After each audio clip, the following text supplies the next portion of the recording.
Hey friends, welcome back to She's At It Again. And what I want to do today is share with you what I call a handful of hacks. There's 5 of them, so let's get started.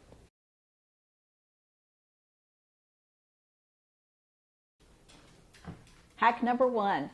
When you work on an appliance of any kind, whether it's the washing machine, the garbage disposal, a dishwasher, a dryer, or anything, record your process of taking it apart. Now yesterday, I cleaned my dishwasher. I had done the lower part down here where all this filter is in that area. I did that a couple of years ago and boy was it disgusting. But I had never thought to look in the upper part. There's these mechanisms right here, these brackets with levers on them where you can raise and lower the basket. And I took those apart and I'm telling you, I know why my dishwasher was smelling funky. There was so much junk in there. I videoed it and I texted my sister and said, "You're not going to believe this." She laughed at me, then I sent it to her and she said, "I am not believing that." My husband did the same thing. He said, "I cannot believe how much junk was in there." And it's just in these little cassettes right here. So take everything apart, but trust me when I say set up something, use your phone, use a camera, use something and video the process, because you'll wind up with an extra screw or not enough screws, you don't know where they go, and you want to be sure and video the whole thing so you'll know where everything goes back.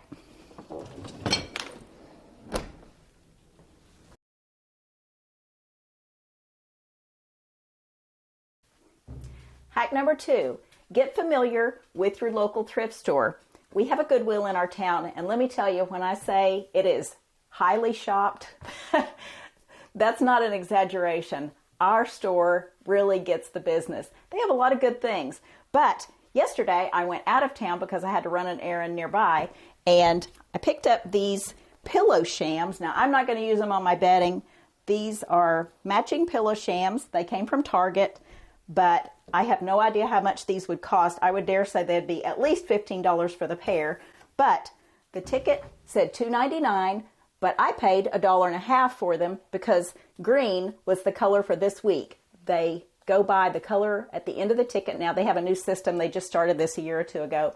But when you walk in the store, there'll be a sign that has a color name on it. Yesterday, I walked in this particular store and it said green, and I happened to find these. I use these for my dog bedding. I put a memory foam pillow inside this, and this is what goes in their crate. It keeps them from just laying on a hard surface at night. It's just more comfortable.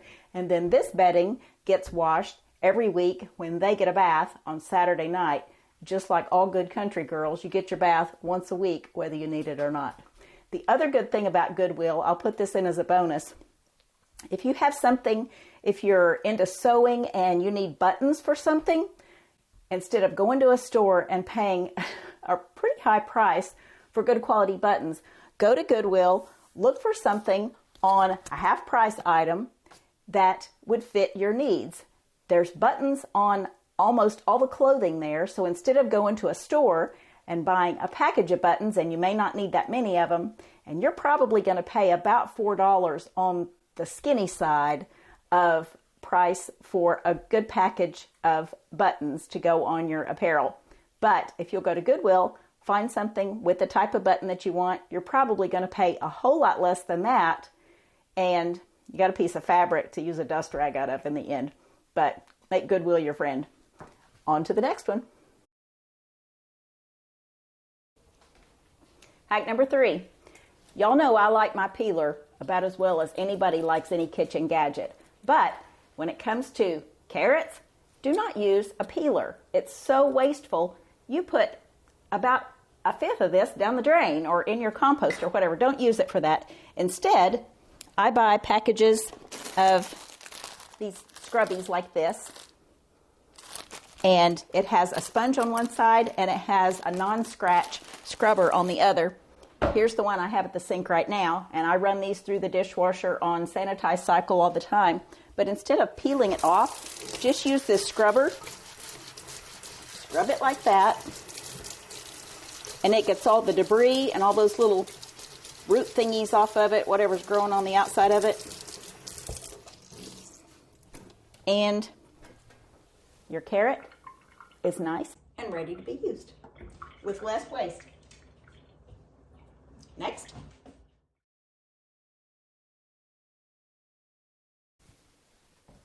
Hack number 4, fire starters out of toilet paper rolls. Now this is what I start with, and you just turn the end down like this and go around in a circle, and it ends up looking like that.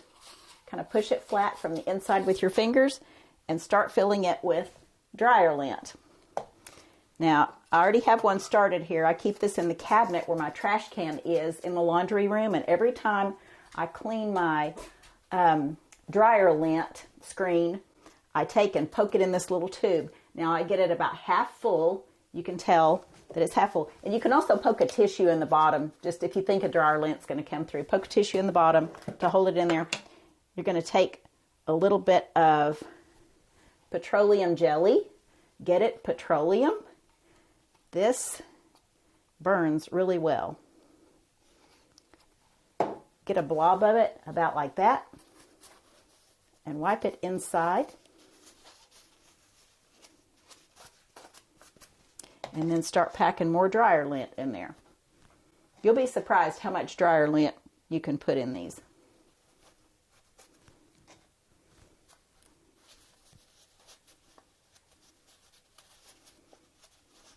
You can fill a bunch of these at a time and then just pull half of it out, put the Vaseline in there, and then start poking more dryer lint in. I'm going to put this big blob in there. Take and fold it down like this on the top.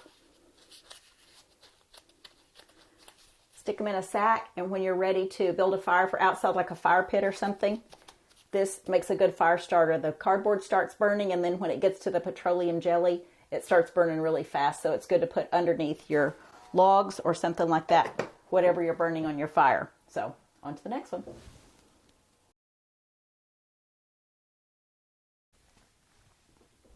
I am sitting in my daughter's bedroom from when she was younger. She had a different bedroom in the house later on in life. She thought she was too big to be in the bedroom next to ours.